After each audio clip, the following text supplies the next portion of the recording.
Muchas gracias, Catalina, por esta clase tan detallada sobre esta patología tan interesante y tan común. A continuación, voy a dar paso a la siguiente charla. La siguiente charla la va a dar el doctor Jessy Miranda. Él es el codirector de este curso y va a hablar de valvas uretrales posteriores y obstrucción urinarias bajas. El doctor Miranda es especialista en medicina materno-fetal y cirugía fetal. Es también profesor del Departamento de Ginecología y Obstetricia de la Universidad de Cartagena, en Colombia. Es miembro del grupo de investigación GRICIO y también miembro del comité científico de ISUOG. Let's start the video, please. Gracias por la presentación y como lo hemos comentado, vamos a continuar con la patología, en este caso urinaria, y uno de los temas que vamos a desarrollar es particularmente la presencia de valvas uretrales posteriores y la consecuencia que es la obstrucción urinaria baja, cuál es el diagnóstico y el tratamiento. Y tendríamos que empezar comentando que esta es una de las patologías que tienen mayor morbilidad y mortalidad, y los objetivos que vamos a desarrollar durante los siguientes 20 minutos es que todos entendamos los fundamentos teóricos de la patología, así como de examinar cuáles son las técnicas de diagnóstico, cuáles son las claves en el ultrasonido para su identificación, y además entender cuáles son las opciones de manejo y tratamiento sin perder de vista que debemos asegurar a los padres una sobrevida y además la función renal. Y esto es algo que siempre se debe comentar, cuáles son los alcances de la terapia fetal en este momento para esta patología. En cuanto a las generalidades, esta es una patología que se ha mantenido de manera constante a medida de que se han reportado las series y afecta de 2 a 3 de cada 10.000 nacimientos, tiene un amplio espectro de gravedad y particularmente la gravedad va a depender de la etiología, cuáles son las causas que producen la obstrucción y el grado de la misma. Muy importante entender de que es de carácter progresivo, por lo cual si no se libera la obstrucción se va a asociar a una disfunción vesical renal y posteriormente hipoplasia pulmonar asociada a los oligohidramios o a la anhidramnios que se generen. Si nosotros vemos, esta es una serie de 284 fetos que fueron descritas en el 2012 por Mali, se ha visto que la causa de que tengas un luto, que básicamente en inglés es Lower Urinary Tract Obstruction, la mitad, aproximadamente entre el 50 y el 60%, corresponde o son secundarias unas valvas uretrales posteriores, por lo cual lo primero que se tiene que entender es que el luto agrupa una cantidad de patologías, por lo cual el pronóstico va a estar asociado a eso. Y en ese caso, las valvas uretrales posteriores corresponden al 60%, la atresia uretral a aproximadamente un 10%, la estenosis uretral un 7%, estas con unas características clínicas muy específicas, mientras que el síndrome de Prader-Willi va asociado además a hallazgos extrarrenales y en un 17% no se logra mirar o identificar a nivel prenatal. Esta serie además resaltó algo muy importante y es que no hay una correlación exacta entre los hallazgos prenatales y postnatales y casi el 30% de los casos requirieron o se reajustó el diagnóstico de manera postnatal y eso siempre hay que explicarlo y hay que tenerlo en cuenta. La fisiopatología, ¿cuál es? Pues que se va a producir una obstrucción de la vejiga durante el desarrollo del sistema urinario. Esto va a propiciar que sea una dilatación del sistema y va a empezar por la vejiga, con adelgazamiento de la pared vesical. Esto va secundariamente a generar una hidroureteronefrosis y compresión del parénquima renal. En este punto es cuando se produce la afectación a nivel de la nefrona y va a producir una reducción de producción de líquido amniótico con oligohidramnios y claramente, como esto generalmente se asocia la gravedad, dependiendo de la edad gestacional, pues entre más temprano vamos a tener la consecuencia final por la cual la mayoría de estos neonatos mueren en el periodo neonatal temprano y es la hipoplasia pulmonar severa. Así que, digamos, los puntos que yo quiero identificar durante la ecografía es ver si en algún momento, en algún punto de nuestro sistema urinario, del sistema urinario fetal, pues se va a identificar una vejiga aumentada de tamaño, unos ureteres dilatados o signos ecográficos que pueden sugerir que haya daño renal. Entre ellos está la aparición de quistes en los riñones, el adelgazamiento de la corteza renal y el aumento en la ecogenicidad de la misma. ISUOC nos ha sugerido, y esto es importante que empecemos desde aquí, cuáles son los cortes que tenemos que hacer en las evaluaciones de segundo trimestre. Y fíjense que ya esto está muy establecido en la estrategia de los 20 cortes. Y uno de los cortes principalmente y que se atañe aquí es que siempre debemos hacer un corte a nivel axial en el cual se vea la inserción del cordón y también donde se identifique la vejiga. O sea que está requerido de manera obligatoria que se busque la vejiga. Aquí en este caso estamos mostrando segundo trimestre, pero también en primer trimestre las nuevas guías actualizadas sugieren que se debe identificar así como las arterias vesicales. Y es así como tenemos una estandarización en el cual en el primer trimestre, si encontramos una vejiga aumentada por encima de 7 milímetros, pues ya nos consideramos de que el diámetro está por encima de lo normal y claramente hay una relación entre a medida que aumenta el diámetro de la vejiga, pues la probabilidad de tener una obstrucción que se mantenga por encima de 15 milímetros es muy alta. Otro de los puntos que se deben recordar es que a medida que aumenta la dilatación, la asociación con alteraciones cromosómicas es menor. Por lo tanto, un feto que en primer trimestre se presenta con una vejiga entre 7 a 10 milímetros tiene un riesgo mayor de alteración cromosómica que aquel que se presenta con una megavejiga con 18 milímetros, en el cual la etiología más probable no es de alteración genética, sino una obstrucción mecánica. Estos son ejemplos de fetos. Fíjate cómo a las 12 semanas ya yo puedo identificar una megavejiga, la cual está marcada con asterisco, y cómo a las 20 semanas se desarrolla este signo que en inglés es keyhole, pero en realidad pues habla como una llave, ¿no?, de las antiguas, en el cual se puede ver cómo la dilatación de la uretra posterior nos da esta apariencia en la cual te da una vejiga aumentada, y esto es lo que se conoce como el signo de keyhole, y es un patognomónico de la obstrucción urinaria baja. Por lo tanto, también vas a poder encontrar que va a haber una dilatación a nivel de los riñones. Esto puede o no comprometer los ureteres. Y fíjate, esto es un caso que hemos tenido muy recientemente. La fecha es 20 de noviembre en nuestra unidad. Esta fue el 9 de noviembre, de ahora 2023. Y fíjate cómo ya se ve a nivel axial una vejiga aumentada de tamaño, y en el video se identifica claramente cómo la vejiga está aumentada de tamaño. En ese momento eran solamente 7 milímetros. Por lo cual en esta paciente en particular se ofreció hacer un estudio genético, pero fíjate la progresión, ya esto era 22 de noviembre, cómo ya se identifica una mega vejiga con un diámetro mayor de 18 milímetros, incluso con presión vesical. También se lograba ya identificar cómo había un aumento en la cogenicidad renal y con un reporte genético que estaba normal. Esta paciente, el desarrollo es que ha solicitado una interrupción voluntaria del embarazo. En Colombia esto es permitido, pero fíjate cómo muy temprano, desde las 13 semanas, y esto habla de la severidad de este caso, la paciente ya se desarrolla el signo del keyhole, muy probablemente una obstrucción por valvas uretrales posteriores. Entonces, estos son los dos signos específicos que vamos a identificar. La estandarización no ha sido fácil entre los obstetras, los especialistas de medicina materno-fetal y los urólogos, pediatras, por lo cual en este momento estamos todos de acuerdo de que como estandarización por encima de 4 milímetros en el segundo trimestre nos debe llamar la atención, pero por encima de 7 milímetros es el nuevo estándar que se ha adoptado de manera uniforme para hablar de dilatación del tracto urinario inferior. Por encima de 7 milímetros, claramente aquellos que están entre 4 y 6 milímetros se debe llamar la atención y hacer seguimiento a los padres si está asociado a otro signo de uropatía obstructiva.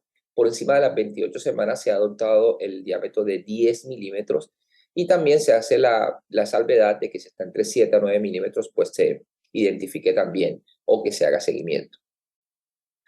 Términos que se deben ya abandonar es el término de ectasia, pelentasia, hidronefrosis, es el último consenso. También hablar más de dificultad al flujo urinario, que en inglés es el urine flow impairment, y tratar de abandonar el término obstrucción, porque el término obstrucción generalmente es un diagnóstico postnatal.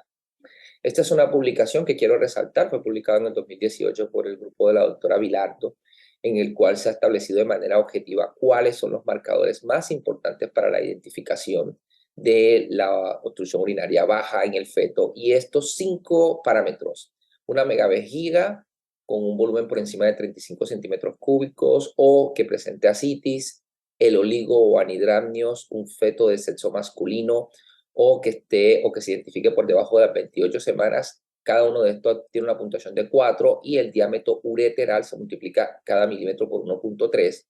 Pacientes que tengan o un score por encima de 9.5 tenía una muy alta sensibilidad para la identificación de luto, como ven en la curva roja. Y esto puede ser muy importante para que tengamos un parámetro objetivo en la identificación.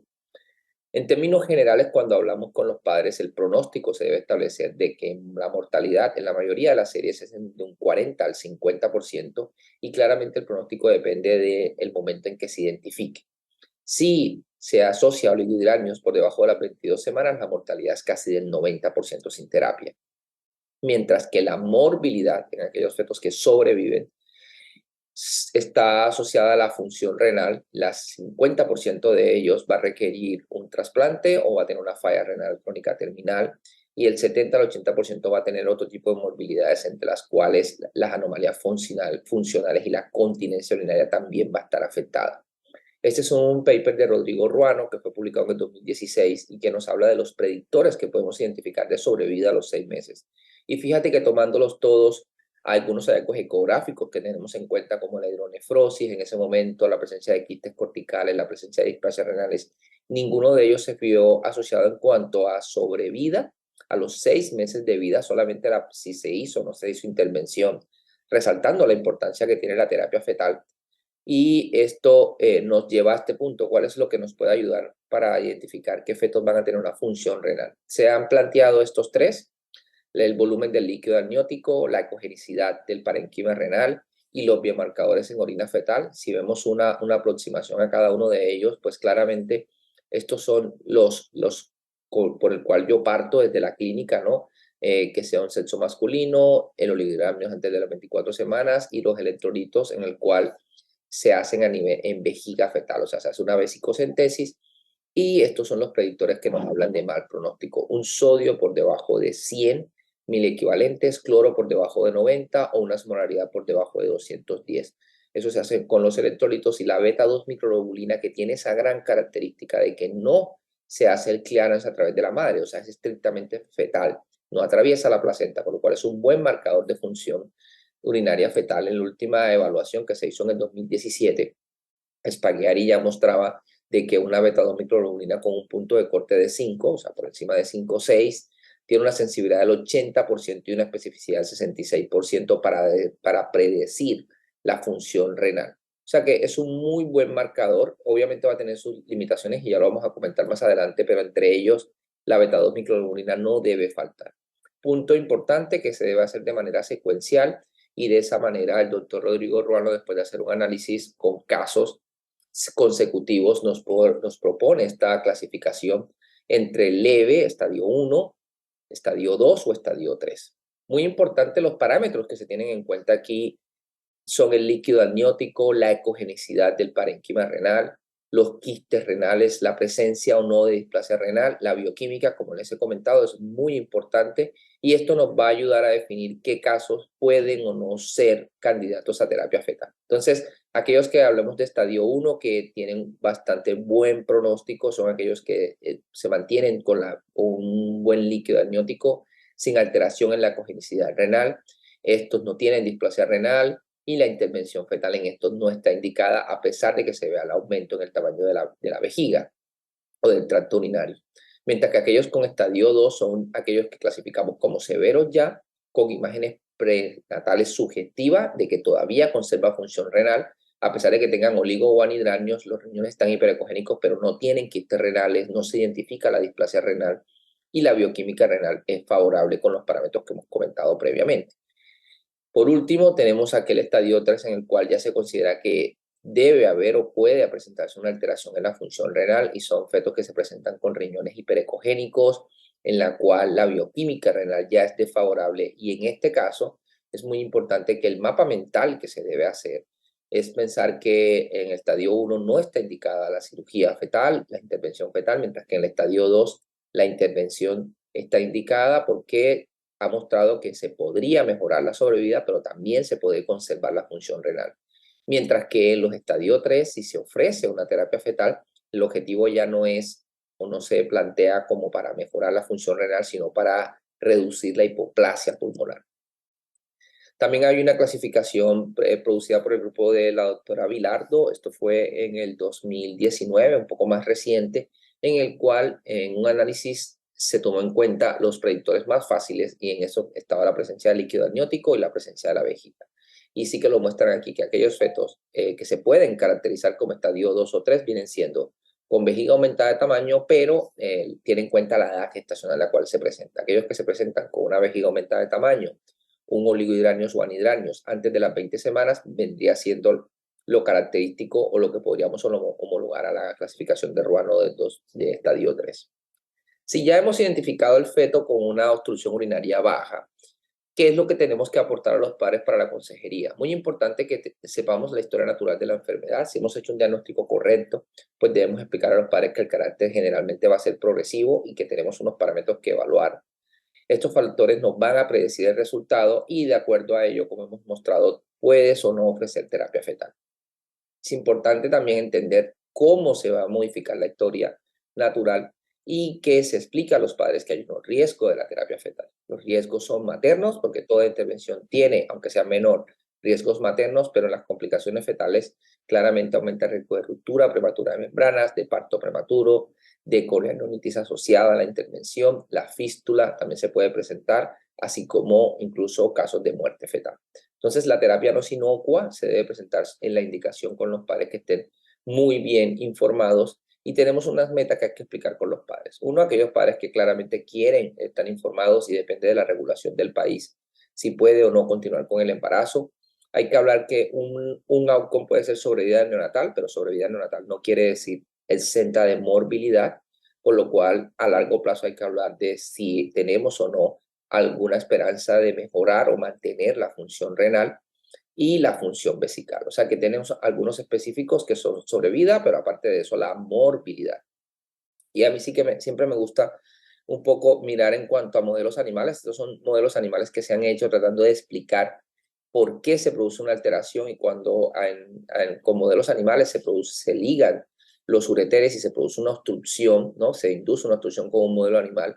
Fíjense cómo en la columna de la derecha, que son cortes histológicos, se ve cómo hay un estrés oxidativo, un daño directo sobre la nefrona que hace que se aumente el estrés oxidativo y que se aumente la liberación de renina y se producen cambios en la estructura de la médula con infiltración de macrófagos, colágeno. Por lo tanto, hay que entender de que la obstrucción está asociada a cambios histopatológicos y se ha visto que hay una relación directa o indirecta entre la severidad de la obstrucción, como se ve en la gráfica de la izquierda, entre más severa sea la obstrucción, pues el crecimiento renal va a irse disminuyendo. Entonces, fíjense cómo esta es la curva de cómo se da. Entre más da la obstrucción, pues la severidad se va viendo. Esto se ha visto en modelos animales y también se ha podido ver cómo una posible terapia podría revertir esto. Y también se ha visto cómo al hacer una terapia fetal llega un momento en que se reduce la severidad de la obstrucción, pero en cierto punto, solamente hasta el punto B se logra revertir el crecimiento renal. O sea que si se llega muy tarde y no se logra revertir la severidad de la obstrucción, muy probablemente no vamos a recuperar el crecimiento renal. Esto lo hemos visto en modelos animales y es lo que ha permitido durante muchos años, obviamente por el tiempo no puedo extenderme, pero sí que se ha visto que la terapia fetal tiene una intervención. En ese caso, este es, digamos, una de las más utilizadas y es la colocación de un shunt vesicoamniótico. De manera percutánea, ecoguiado, se realiza la colocación de un shunt a nivel de la vejiga y el objetivo aquí, obviamente, no es liberar la uretra posterior, es tratar de conseguir que se libere la obstrucción sobre la vejiga y eso permite de que el feto orine directamente a la cavidad amniótica, o sea, se hace una derivación vesicoamniótica. Estas, por ejemplo, lo que nosotros utilizamos, esto es solamente para mostrar, digamos, cómo en la realidad latinoamericana, en algunos centros hemos podido desarrollar la técnica y de manera exitosa podemos colocar el catéter y evaluar cómo claramente se puede colocar el catéter y claramente podemos lograr la liberación, evidenciando cómo el shunt. Aquí, por ejemplo, pueden ver cómo de manera ecoguiada, bajo anestesia local, se coloca el shunt, que está aquí siendo la entrada directamente a nivel de la vejiga. Y luego ya que, bueno, que pasamos el catéter, pues se pasa, este es un catéter que es metálico, es el catéter de Harrison, que ya les voy a mostrar más adelante, y que nos permite entonces pasar por vía percutánea el catéter. Esta toma nos muestra claramente cómo aquí voy pasando el catéter, y este catéter pues es ecoguiado y luego podemos evaluar cómo esta pigtail, esta cola de cerdito, que hace que se mantenga. Estos son los catéteres que nosotros evaluamos, que nosotros colocamos, qué complicaciones puede tener, que la migración de la derivación con el movimiento fetal, hasta el 30-40% de ellos se pueden mover, el feto se los puede sacar, se puede bloquear, por lo cual a veces se requiere una segunda o hasta una tercera intervención y claramente pues puede aumentar las complicaciones. Este es el catéter que utilizamos, el catéter de Harrison, en el cual esta terminación en cola de cerdo es el que ancla, por así decirlo, reduce la posibilidad de que se salga el catéter. También está el catéter de Rodek, nosotros en Latinoamérica utilizamos más el catéter de Harrison, y el doctor Quintero por allí en el 2010 también publicó su experiencia utilizando un nuevo catéter tratando de, con la misma filosofía, tratando de reducir que se salga el catéter y que podamos drenar la vejiga. En cuanto a la pregunta clave, si esto funciona o no, y en cuanto al alto nivel de evidencia, tenemos una revisión sistemática y un metaanálisis que se hizo en el 2003 y posteriormente el estudio Pluto, que es el estudio randomizado controlado para evaluar la intervención. En este caso, lo que se hizo en el estudio Pluto fue comparar terapia prenatal versus manejo conservador. Este estudio muy importante se tuvo que parar porque no se daba reclutamiento, por lo cual solamente se hicieron 16 pacientes en catéter, las cuales no se completó el protocolo en todas, pero en términos generales se logró 12 nacidos vivos en cada uno de los brazos. Muy importante ver de que aquí no hubo diferencia en la sobrevida, por lo cual no se mostró una sobrevida, la sobrevida inmediata, pero sí se vio que a los 28 días de vida se mostraba una mejoría en cuanto a la intervención, o sea que sí que se mejora el shunt, mejorándolo con un RR de 3.2, que fue significativo. Y si seguimos en el seguimiento a largo plazo, que es función renal, que es, digamos, lo que más nos interesa, aparte de la sobrevida, pues sí que se ve que en la sobrevida de un año mejora, se mantiene la sobrevida, pero no hubieron diferencias en la función renal, lo cual ya nos hacía preguntar si la intervención que estábamos haciendo llegábamos muy tarde, que es la hipótesis de algunos, y que no va a mejorar la función renal. Otra de las intervenciones es no colocar el shunt, sino tratar de hacer una cistoscopia. Fíjense que se va de manera anterógrada entrando directamente en la vejiga. Tiene un plus y es que además tenemos una visión directa que nos permite hacer un diagnóstico y te permitiría ver si hay una atresia uretral, si son unas valvas, si son una estenosis, por lo cual tiene ese valor adicional. Y claramente se identifica a través del fetoscopio, pues estamos haciendo aquí una cistoscopia, se identifica la uretra y se puede producir una lesión directa a través del láser. Y con el láser, pues se hace una ablación directa de las valvas y esto permite que se libere. Tiene esa gran ventaja, ¿no?, hipotética. Ruano también lo ha publicado en el 2010, en el 2015 ya publicó su experiencia juntando casos con Brasil y Francia y mostraban las tres intervenciones, ¿no? Manejo conservador, no hacer nada, versus comparado con cistoscopia, un shunt vesicoamniótico, y fíjense que en sobrevida no hubieron diferencias en la intervención, pero sí que parecía mostrar que el shunt vesicoamniótico mejoraba la función renal cuando puntualmente hablábamos en función renal en global no se vio diferencia, pero si hablamos de valvas uretrales posteriores sí que parecía que la cistoscopia mejoraba. Había una sugerencia de que podría mejorar. Sin embargo, series posteriores además han mostrado que aumenta el riesgo de otras complicaciones, por ejemplo, la presencia de fístulas. Esto claramente tiene una limitación técnica que podemos comentar más adelante, y es la presencia de fetoscopios directos. En Brasil en ese momento el doctor Ruano tenía un dispositivo que no se presentaba, que no tenía en los Estados Unidos por cuestiones de aprobación, y que él mismo muestra que la presencia de energía y la disposición de fetoscopios que no sean muy curvos, que no sean curvos directamente, pues limita esa visión y produce estas complicaciones, la complicación, la posibilidad de producir fístulas hasta en un 10%. Ese es, digamos, el punto negativo. Y la última revisión del grupo de ISBIL de Francia mostró también que cuando se hace seguimiento a 3 años no habían diferencias entre la colocación de un shunt versus la cistoscopia versus la derivación vesicoamniótica, adicionando el problema técnico. Y esta es la conclusión tal cual: no hay diferencias significativas entre cistoscopia y derivación vesicoamniótica en supervivencia, función renal o resultados urológicos, además de que la cistoscopia enfrenta desafíos de reproducibilidad. Así que, pues obviamente necesitamos un estudio randomizado, controlado lado a lado, para poderlo mejorar. Este es un caso que hemos tenido también. Esto es, por ejemplo, una megavejiga presentándose muy temprano en la semana 11-14 Nosotros en Latinoamérica, en Colombia puntualmente, tenemos la posibilidad de hacer un FISH, un cariotipo que nos descarta las anomalías cromosómicas, y en este caso también pudimos hacer V5-síntesis seriada. Fíjense cómo cuando al nacer se ve allí el shunt, o sea, es la colocación del shunt. Se ve el shunt cuando nace, esto nuevamente sigue con manejo con cirugía pediátrica y urología pediátrica, y quería mostrar este caso de Carlos José que hemos hecho con el doctor Miguel Parra, con el que trabajamos en grupo, y que, digamos, te da esas pocas satisfacciones entendiendo el mal pronóstico de la patología. ¿Hay un futuro promisorio? Sí, puede ser, en la posibilidad de, por ejemplo, hacer amniinfusión y tratar de mejorar esa hipoplasia pulmonar basado en amniinfusión. Hay dispositivos y hay trabajos muy recientes que abren esta puerta y estamos esperando estos beneficios. Yo creo que puntualmente lo que tenemos que mejorar es la selección de los casos, y en ese caso, en el futuro, lo que necesita a largo plazo es precisamente la mirada del nefrólogo, y los nefrólogos puntualmente nos dicen de que se requiere una corrección oportuna que reduzca la obstrucción, que reduzca las lesiones.